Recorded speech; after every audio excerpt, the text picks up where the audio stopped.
स्वाभिमान hawkers union शहर अध्यक्ष।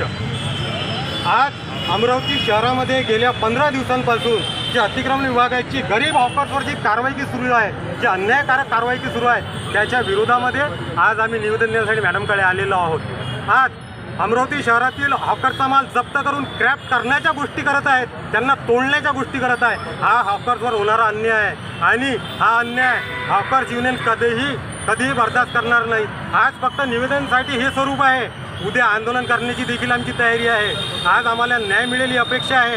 अगर आम्हाला न्याय नाही मिळाला तर याच्यापेक्षा तीव्र आंदोलन करू आणि ज्या थरावर जायचं काम पडलं त्या थरावर करू, कारण आमच्याकडे रोजगाराचं कुठलंही साधन नाही। अमरावती जिल्ह्यामध्ये कुठली फॅक्टरी नाही, इंडस्ट्रीज नाही, फक्त रोजगारच त्याच्या परिवाराचा भरण पोषणाचं एक साधन आहे आणि ते साधनच महानगरपालिका त्याच्यापासून हिरावून घेत आहे। हा या गरिबांवर होणारा अन्याय आहे।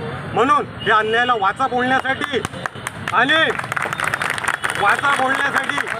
महानगरपालिकेने अद्याप कुठली हॉकर झोन निर्मित केले नाही। 2004 पासून 14चे 14 हॉकर झोन दाखवत आहे, परंतु एकही कामाचं नाही। महानगरपालिकेने जे मोठे जे जागा होते मेन चौकातल्या ते विकण्याचं काम केलं, पण हॉकर झोन निर्माण करण्याचं काम नाही केलं। अगर तिथे हॉकर झोन निर्माण केले असते तर आज आमच्यावर वेळ आली नसती। आज महानगरपालिकेने आम्हाला न्याय द्यावा, नाहीतर आम्हाला मरण्याची परवानगी द्यावी। हॉकर्समुळे मोठ्या प्रमाणात शहरामध्ये अतिक्रमण होतं, ज्यामुळे वाहतूक कोंडी सुद्धा होते। हे सर्व समस्या लक्षात घेता मनपा